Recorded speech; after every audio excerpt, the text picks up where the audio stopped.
여러분은 지금 투데이 충북과 함께하고 계십니다. 투데이 포커스 시간입니다. 매주 화요일은 지역 곳곳의 소식 전해드리고 있는데요. 오늘은 도내 중부 지역 소식 살펴보겠습니다. 진천 음성신문 임효승 기자 연결되어 있습니다. 안녕하세요. 네, 안녕하십니까? 첫 소식 보겠습니다. 음성군과 진천군의 통합 문제가 이번 지방선거의 핵심 이슈로 떠오르고 있다고요.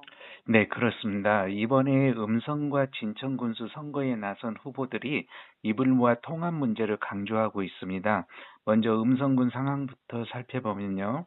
더불어민주당 조병옥 음성군수 후보는 혁신도시 주민들이 겪는 실질적인 불편이 한계치에 달했다는 점을 짚으면서 통합에 있어 속도보다 함께 가는 법을 고민하겠다는 입장을 밝히고 있습니다.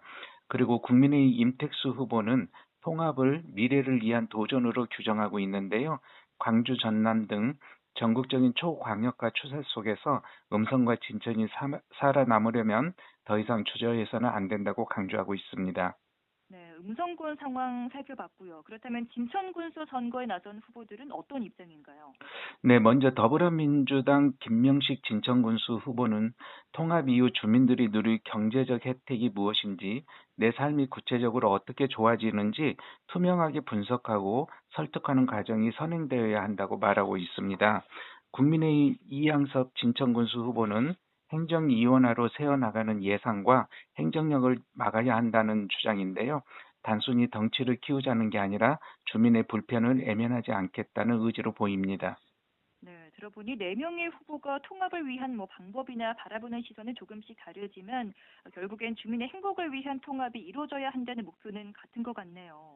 그렇습니다. 네 후보 모두 정당은 다르지만 통합의 종착역은 결국 국민의 행복이어야 한다는 점에는 이견이 없었습니다. 이번 선거는 단순히 군수를 뽑는 선거를 넘어 우리 아이들이 살아갈 고향의 지도를 그리는 선거가 될 전망입니다.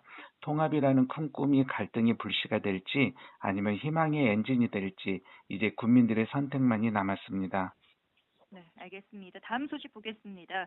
최근 음성군에서 아주 특별한 실험이 성공적으로 마무리됐다고 하던데 어떤 내용인가요? 네, 최근 음성군이 상상대로 군민계획단 활동이 마무리됐습니다.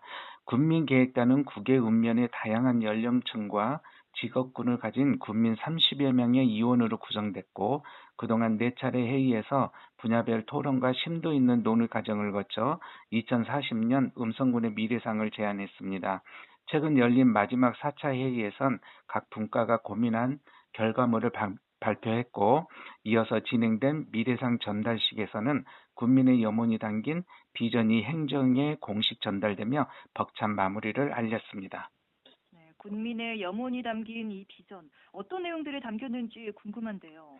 네, 국민계획단이 합정한 비전은 편안한 삶, 행복한 도시, 삶의 질을 높이는 미래도시 음성입니다.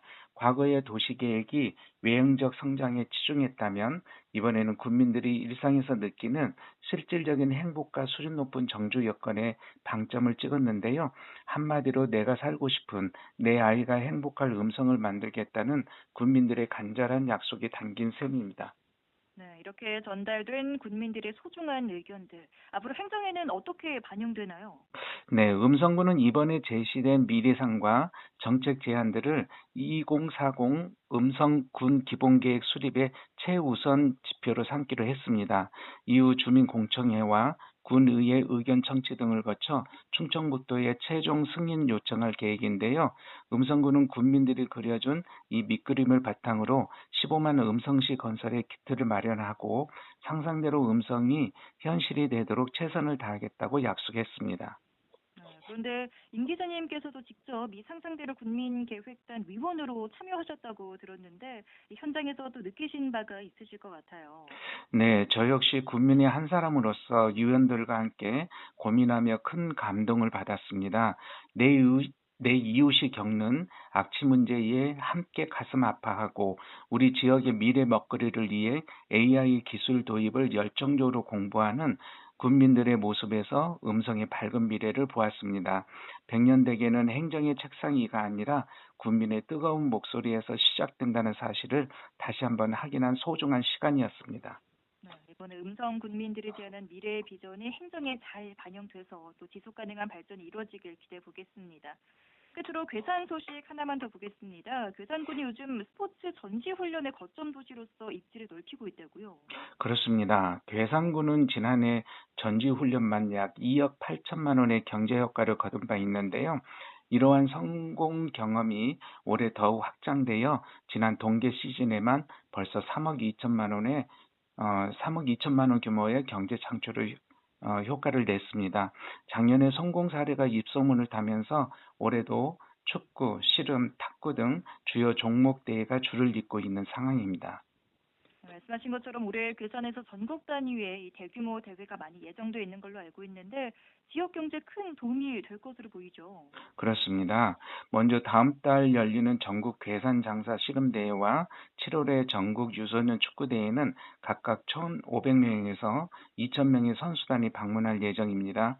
특히 10월에 예정된 추석 장사 씨름대회는 4,000명 규모의 인파가 몰릴 것으로 예상되고 있는데요. 이처럼 수천 명의 선수가 며칠간 체류하면서 침체되었던 지역 상권의 실질적인 현금 흐름을 만들어낼 것으로 보입니다.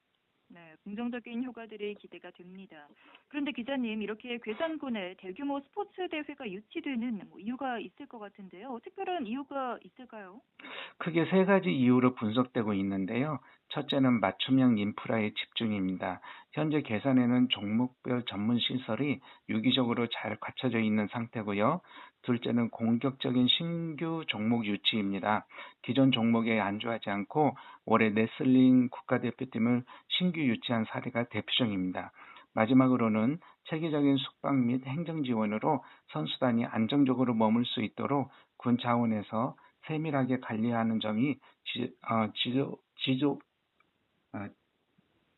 지도자들 사이에서 지도자들 높은 사이. 평가를 받고 있습니다. 네, 그렇군요.